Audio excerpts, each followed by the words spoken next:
పరిశుద్ధుడైన దేవుని నామాన్ని మనమందరం ఘనపరుచుకుందాం. మీకందరికీ నా హృదయపూర్వక వందనాలు. మరణాత విశ్వాస సహవాసం రేపల్లి 8వ వార్డు నుండి శాంతి సందేశాలు అనే పేరుతో సువార్తను ప్రకటించడానికి ప్రభు అవకాశం ఇస్తూ ఉన్నారు. మీరు ఇప్పటికే కొన్ని విషయాలు వింటూ ఉన్నారు. మన రేపల్లి పరిసరాల్లో మరి ఎలోహిం అనే పేరుతో ఈ చక్కని సందేశాలు వెలువరింపబడతా ఉన్నాయి. వినండి, వీక్షించండి, దీవించబడండి. మరి ఈరోజు మరొక సందేశం మనం విందాం. మార్కు శుభవార్త 5వ అధ్యాయము 1 నుండి మనము 8 వచనాలు చదువుకుందాము. వారు ఆ సముద్రమునకు అద్దరినున్న గెరాసేనుల దేశమునకు వచ్చిరి. ఆయన దూరం దిగగానే అపవిత్రాత్మ పట్టిన వాడు ఒకడు సమాధుల్లో నుండి వచ్చి ఆయనకు ఎదురుపడెను. వాడు సమాధుల్లో వాసము చేసేవాడు. సంఖ్యలతోనైనను ఎవడునూ వాని బంధింపలేకపోయాను. పలుమారు వాని కాళ్లకును చేతులకును సంఖ్యలు వేసి బంధించినను వారు ఆ చేతి సంఖ్యలు తెంపి కాలి సంఖ్యలను తుత్తునియలుగా చేసెను కనుక ఎవడునో వాడిని సాధుపరచలేకపోయాను. వాడు ఎల్లప్పుడూ రాత్రింబగళ్ళు సమాధులలోను కొండలలోను కేకలు వేయిచు తన్ను తాను రాళ్లతో గాయపరచుకొనిచూ ఉండెను. వాడు దూరము నుండి యేసును చూచి పరిగెత్తుకొని వచ్చి ఆయనకు నమస్కారం చేసి, యేసు, సర్వోన్నతుడైన దేవుని కుమారుడా, నాతో నీకేమి, నన్ను బాధపరచుకుమని దేవుని పేరట నీకు ఆనబెట్టుచున్నానని బిగ్గరగా కేకలు వేశాను. ఎందుకనగా ఆయన అపవిత్రాత్మ ఈ మనుష్యుని విడిచిపోమని వానితో చెప్పాను. ప్రియ దేవుని బిడ్డలారా, ఈ భాగము చాలా శ్రేష్టమైనది. క్రైస్తవ లోకమంతటికీ సుపరిచయ భాగం. బహుశా ఈ భాగాన్ని వినని వారు ఉండలేమో, బోధించని దైవదాసులు కూడా ఉండలేమోనని నేను అనుకుంటున్నాను. చూడండి, ఇక్కడ గెరాసేనుల దేశానికి ప్రభువు తన బృందంతో వెళ్ళాడు. ఆయన ఏదో ఒక చోటికి తీసుకెళ్తాడు శిష్య బృందాన్ని. మరి చాలామంది ఆయన తీసుకెళ్లే చోటును చూసి భయపడతారు. దయ్యాలు పట్టిన వాళ్ళ దగ్గరికి తీసుకెళ్తాడు. ఆయన వారు చూస్తూ ఉండగా వాటిని వదిలిస్తాడు. రోగుల కొరకు ప్రార్థించడానికి తీసుకెళ్తాడు. చాలా భయంకరమైన వ్యాధిగ్రస్తులను కూడా లేవనెత్తుతాడు. చనిపోయిన వారింటికి తీసుకెళ్తాడు. చచ్చిన వారిని బ్రతికిస్తాడు. చావు సిద్ధమైన వారింటికి కూడా తీసుకెళ్తాడు. వారితో మాట్లాడి వారిని లేవనెత్తుతాడు. ఈ విషయాలన్నీ కూడా శిష్యులకు విచిత్రంగా తోస్తాయి, కొందరికి భయం. ఈరోజైతే పలానా చోటకు వెళ్దామని చెప్పే అలవాటు తక్కువ. తీసుకెళ్ళిపోతాడు. వెళ్తూ ఉండగా వీళ్ళు మరి అక్కడ దోణి దిగాడు అని రాయబడి, దోణిలో మన వాళ్ళు ఉన్నారేమో, వాళ్ళకు మరి భయం ఉంది. ఎక్కడికి తీసుకెళ్తాడు రా అన్నయ్య ఇవాళ మన గురువుగారు? ఏమరా బాబు, నాకేం తెలుసు. ఆయన తీసుకెళ్ళిన చోటు వెళ్ళి అక్కడ జరిగే సంభవాలను చూడటం తప్ప మీరు ఎక్కడికి తీసుకెళ్తున్నారు ఈ రోజని ఆయనను అడగ తెగించేవారు ఎవరున్నారు? మనం వెళ్ళటమే ఆయన వెనకాల. ప్రియ దేవుని బిడ్డలారా, వందనాలు చెప్తున్నాను. యేసును వెంబడించే వారికి లోక భయం ఉండకూడదు. ఆయన మనతో ఉండగా, క్రీస్తు మన పక్షముగా ఉండగా విరోధి ఎవడు? మొత్తం మీద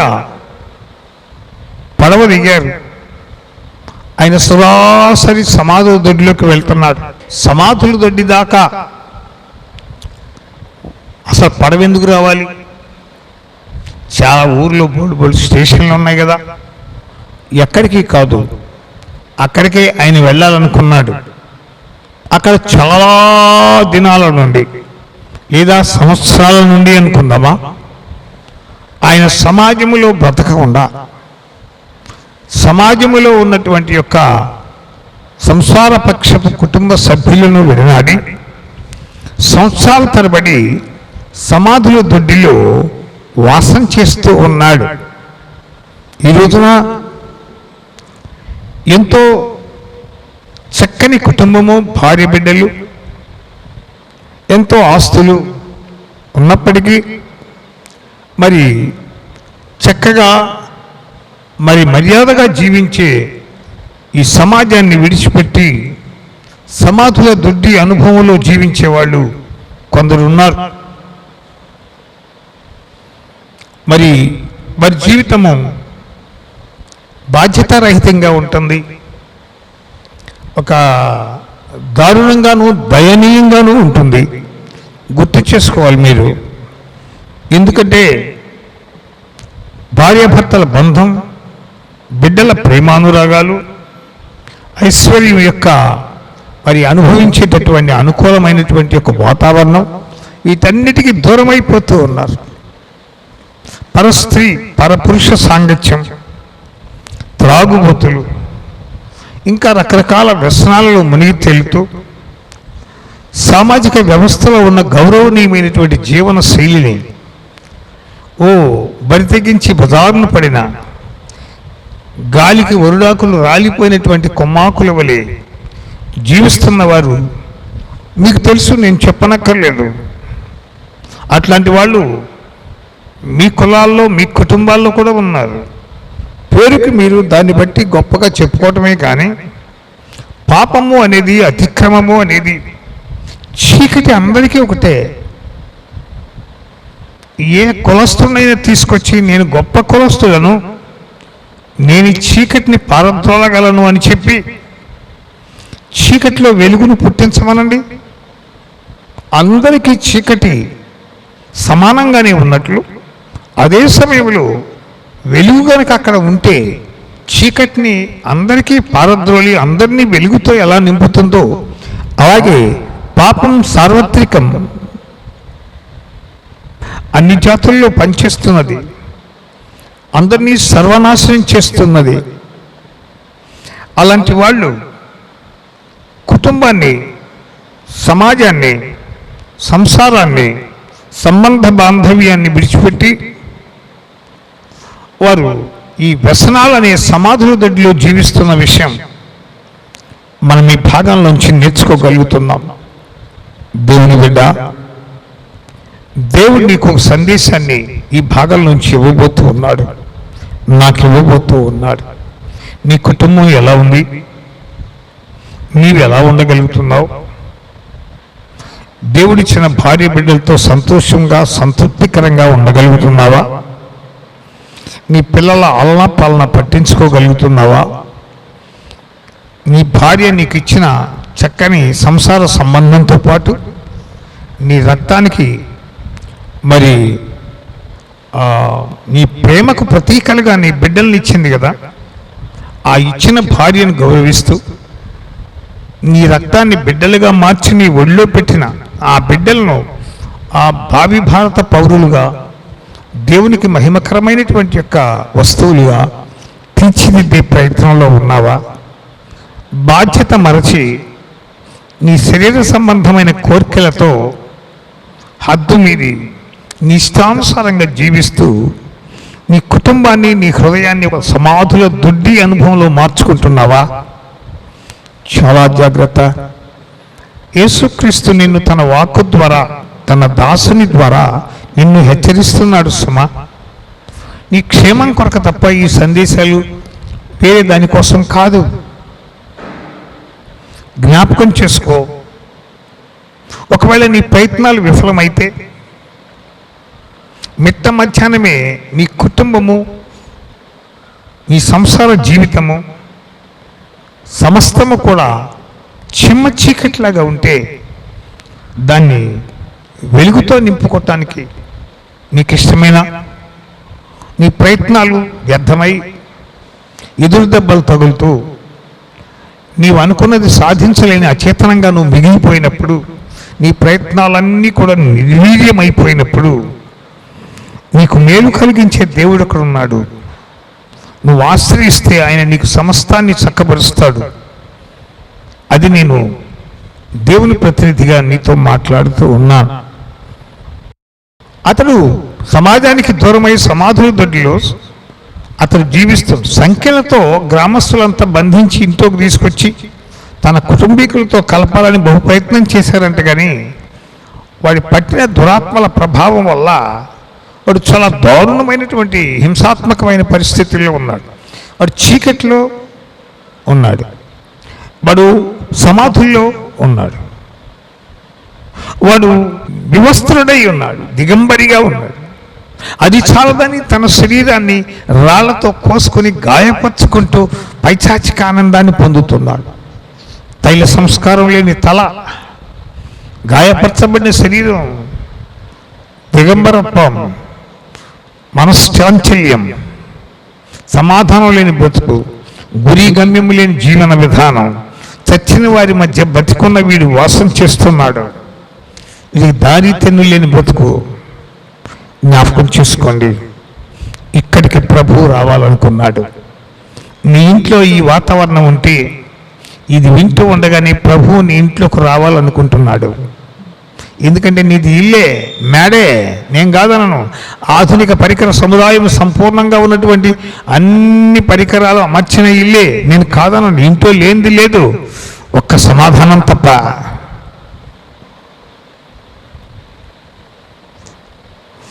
నీ ఇంట్లోకి రావాలనుకుంటున్నాడు. సమాధుల దొడ్డిలోనికి ఎందుకు తీసుకెళ్లాడో గురువు గారు శిష్యులకు పడవ దిగిన తర్వాత కానీ తెలియలా.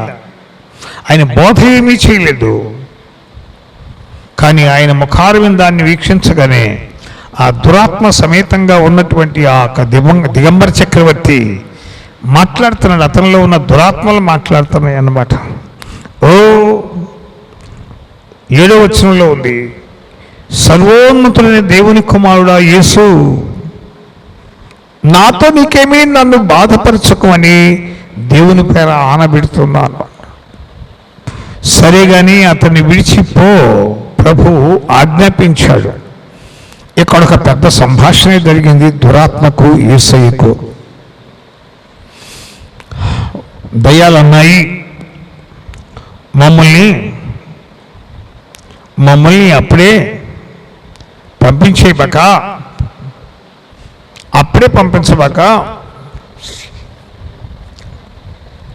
ఆ పందుల్లోకి పంపించే ముందు అన్న. అక్కడ పందులు ఉన్నాయి, పందులు మేపే పనివాళ్ళు ఉన్నారు, పందుల మీద లక్షలు సంపాదించే వ్యాపారగాళ్ళు. అక్కడికి పంపించాడు, అనుమతించాడు. ఆ పందులన్నీ వెళ్ళి ప్రాభాతములు అంటే ప్రవాహంలో పడి చచ్చాయి. వాళ్ళందరూ పెద్ద గొడవ పెట్టుకున్నారు.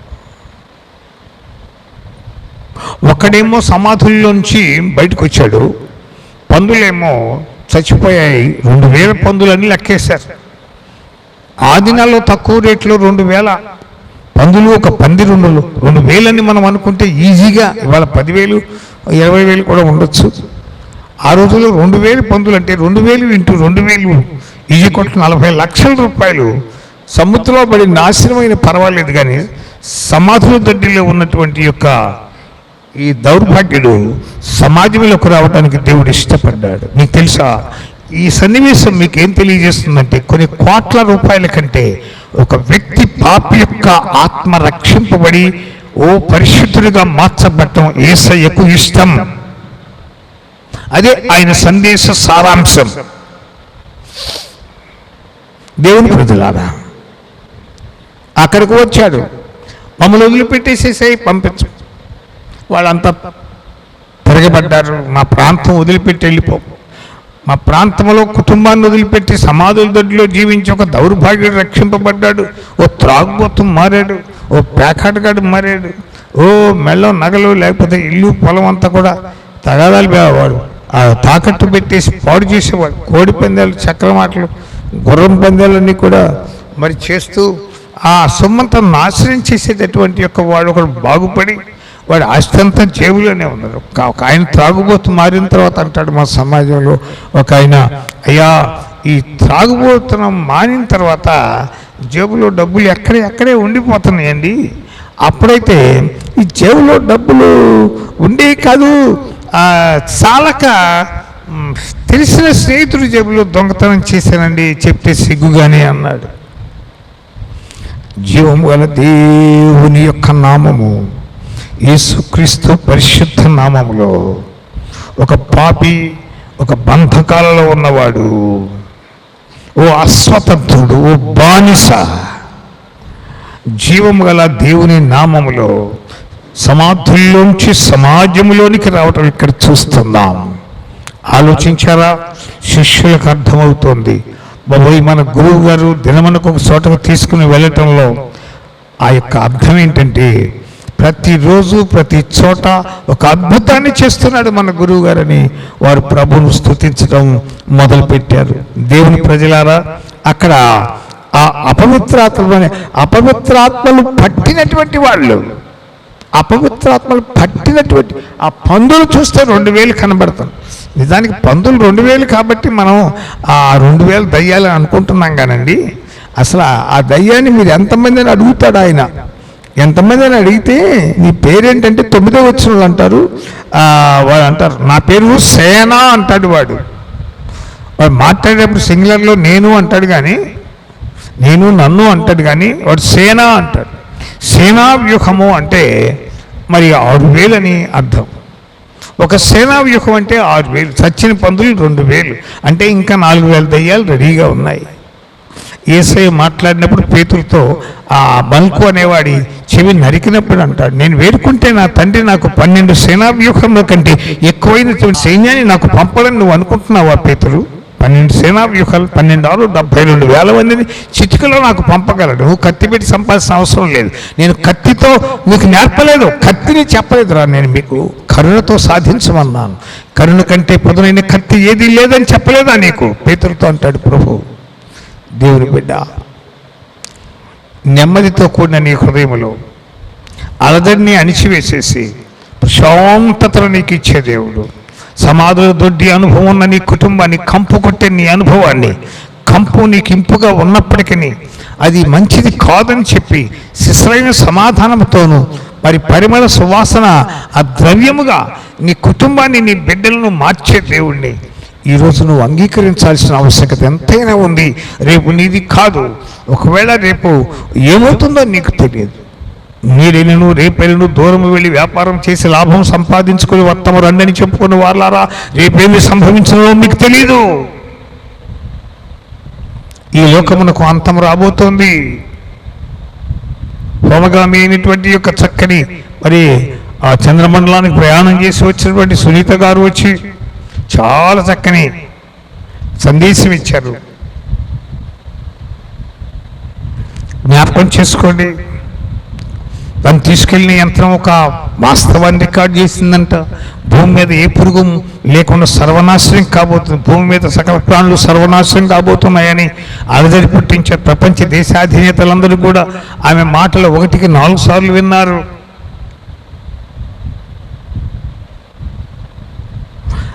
దేవుని బిడ్డలారా, త్వరగా ఈ లోకానికి నాశనం కాబోతుంది. పరిశుద్ధ గ్రంథమైన బైబిల్ చెబుతుంది.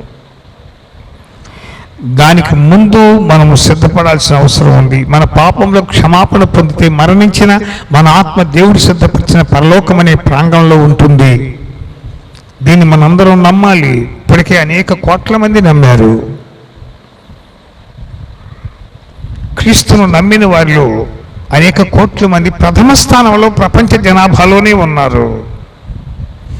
సుమారు ప్రపంచంలో 750 నుంచి 800 కోట్ల ప్రజలలో దాదాపు 350-400 కోట్ల మంది, ఎక్కువ భాగం ప్రథమ స్థానంలో క్రీస్తును అంగీకరించిన వారు ఉన్నారు అనే లెక్కలు మనందరికీ తెలుసు. ఈ సమయం జీవము గల దేవునికి మరి నిజంగా మహిమకరంగా మీరు చూడండి, మీరు అప్పగించండి మీ జీవితాన్ని. రేపు మనది కాదు. ఉద్యోగము, వ్యాపారము నిజమే, నేను కాదనను. అదిగో చూడండి, అక్కడికి వెళ్ళాడు. అక్కడ చూసినట్లయితే బాబోయ్ 15వ వచనం చూస్తాము. దయ్యములు పట్టినవాడు, దురాత్మలు వెళ్ళి పందులలో పడి, పాపాత్మలో పడి పందులు చావడము, సమాధుల్లోంచి బయటకు వచ్చేసేవాడు, సంవత్సరాల తరబడి సమాధుల దొడ్డిలో ఉన్నవాడు, వాడు బయటికి రావటము, వాడు వస్త్రధారి అయి స్వస్థ చిత్తుడై యేసు పాదాల దగ్గర కూర్చోవటం చూడండి. ఇది విప్లవాత్మకమైన మార్పు. అందుకే నేను ఈ సందేశానికి పేరు పెట్టుకున్నాను, సమాధుల్లో నుండి సమాజంలోనికి.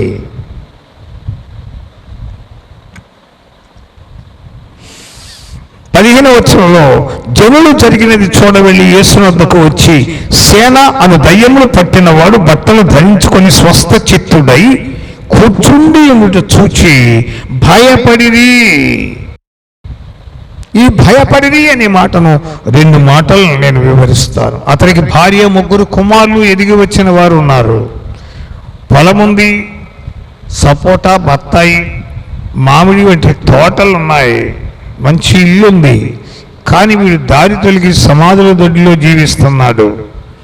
వాడు దారి తొలగిన దగ్గర నుంచి ఇంకా యవనంగానే ఉన్న భార్య, యవన కాలంలో పుట్టిన 3 కుమార్తెలు ఎదిగి వచ్చిన వారు, వారిని చూచి వారిని ఏదో చేయాలనుకునేటటువంటి పరిస్థితుల్లో ఉంది సమాజం.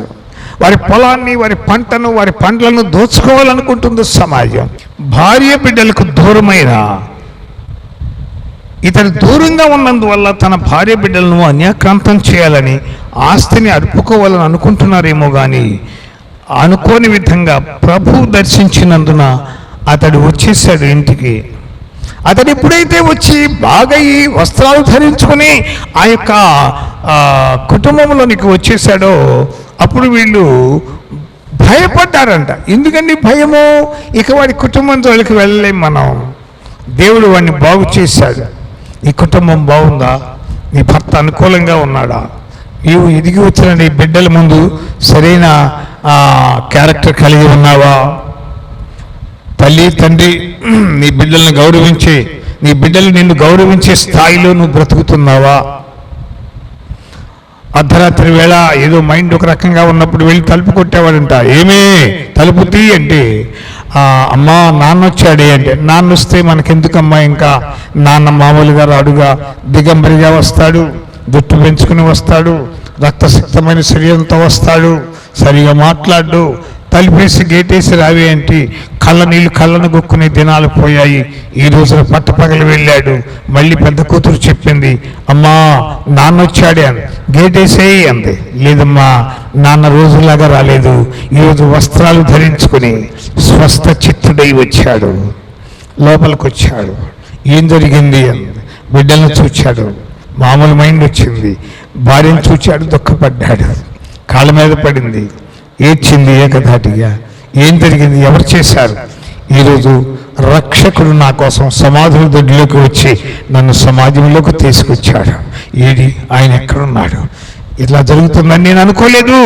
ఆయన్ని తీసుకొద్దాం, మనం ఆయనకు సాక్షులుగా నిలబడదాం, ఆయనతో కలిసి పరిచయం చేద్దాం, ఈ మహారక్షకుడి లోకానికి పరిచయం చేద్దాం అని చెప్పి వాళ్ళందరూ ఏకమయ్యి ఆయన గాయాలు కడిగి వస్త్రాలు మార్చి తైల సంస్కారం చేసి స్నానపాదాలు జరిగించి ఆ కుటుంబం ఏకమై ప్రభునామంలో దేవుని స్తుతిస్తూ ఉన్నది. జాగ్రత్త, సమాధిలో నుంచి, సమాధి దొడ్డి అనుభవంలో నుంచి, కంపు కొట్టే నీ జీవన శైలిలో నుంచి, అందరి చేత చిచిచి అనిపించుకునే అవమానకరమైన జీవితంలో నుంచి దేవుడు దేవుని ఆరాధించే సమాధాన సంబంధమైన సమాజంలోనికి నిన్ను ఆహ్వానిస్తూ ఉన్నాడు. దేవుడు నిన్ను ఆహ్వానిస్తూ ఉన్నాడు. ఈ సమయంలో జీవము గల దేవుని యొక్క ఆ మాటను నువ్వు అంగీకరించదు విని, దేవుని బిడ్డ, ఈ సమయంలో నిన్ను దేవుడు ఆశీర్వదించబోతున్నాడు. నీ స్థితిగతులను మార్చబోతూ ఉన్నాడు. నీకున్న సమస్యలను పరిష్కరించబోతూ ఉన్నాడు. నీ దేవుని యొక్క ఘననామములో నీ కుటుంబం ఒక వినూత్న రూపాన్ని దాల్చబోతుంది. విప్లవాత్మకమైన మార్పులోనికి నీ కుటుంబం రాబోతుంది. నువ్వు సమాధిలో దొడ్డి అనుభవంలో ఉన్నావా? తాగుబోతు భర్తతో నా బ్రతికింతేని అనుకుంటున్నావా? కలిసి రాని కాపురం ఇంతేననుకున్నావా? తిరుగుబాటుదోరైన పిల్లలు, మరి శాపగ్రస్తమైన కొంపతో నా బతుకు ఇంతేనని నువ్వు నిరాశ నిస్పృహల మధ్య పట్టపగలు చిమ్మ చీకట్లాగా కొట్టుమిట్టాడుతున్నావా? కాదు, చీకటిని వెలుగుగా మార్చగల సమర్థుడైన దేవుడు సమాధుల దొడ్డి కంపులోనికి వస్తానికి పగలు సిద్ధంగా ఉన్నాడు, ఈ రాత్రి సిద్ధంగా ఉన్నాడు. నిన్ను, నీ కుటుంబాన్ని వెలుగుతో నింపుతాడు. నీవు ఒక వినూత్నమైన మార్పులోనికి రాబోతున్నావు. నీకు మంచి దినాలను దేవుడు ఇవ్వబోతున్నాడు. దేవుడు నిన్ను, నీ కుటుంబాన్ని ఆశీర్వదించునుగాక. ఆమేన్.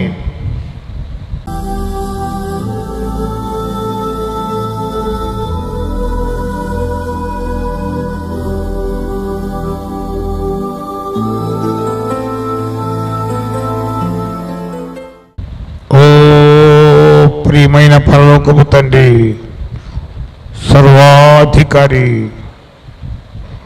మేము వసిస్తున్న గ్రామాల్లో, పట్టణాల్లో, పల్లెల్లో ప్రభువా, అయ్యో కుటుంబాలుగా ఉంటున్నారు, కానీ భార్య భర్తలు సమాధానం, బిడ్డల మధ్య సమాధానం లేదు. అయ్యో నీ ఘననామానికి మహిమ. తండ్రి సమాధుల దొడ్డి అనుభవం అనేక కుటుంబాల్లో ఉంది. బయటకు తీసుకురండి ప్రభువా, సమాధుల దొడ్డి అనుభవాన్ని బయటకు తీసుకురండి ప్రభువా. సంపూర్ణ శక్తితో నింపండి ప్రభువా. సహాయం అందించండి ప్రభువా. కృప చూపండి ప్రభువా. నీ గంభీర స్వరమును వినిపించండి ప్రభువా. అసాధ్య కార్యాలను సుసాధ్యం చేయగల అసాధ్యుడా, నీ నామమునకు మహిమ. అయ్యా అయ్యా, ఈ సమయంలో మేము చేస్తున్న ప్రార్థన ఆలకించండి. ప్రార్థన ఆలకించేవాడ సర్వ శరీరులు నీ వద్దకు వస్తారు. నీ మీద ఆధారపడుతూ ఉన్నాము. ఈ చక్కని నీ మహిమగల మాటలు వింటున్న వారందరి హృదయాల్లో ప్రతిఫలింప చేయండి. వారిని దీవించండి. వారి వ్యాపారాలు, ఉద్యోగాలు, వారి బిడ్డలు, వారి చదువులు, వివాహ సంబంధము, సంతోషము, సంతాన సంబంధమైన విషయాలను మేలు చేయండి. నిన్ను ఆశ్రయించిన వారందరినీ దీవించండి. నీ ఆశీర్వాద హస్తాలకు బిడ్డలను అప్పచెప్పుకుంటూ యేసు నామములో ప్రార్థన చేస్తూ వేడుకుంటున్నాము తండ్రి. ఆమేన్. ఆమేన్. అందరికీ వందనాలు.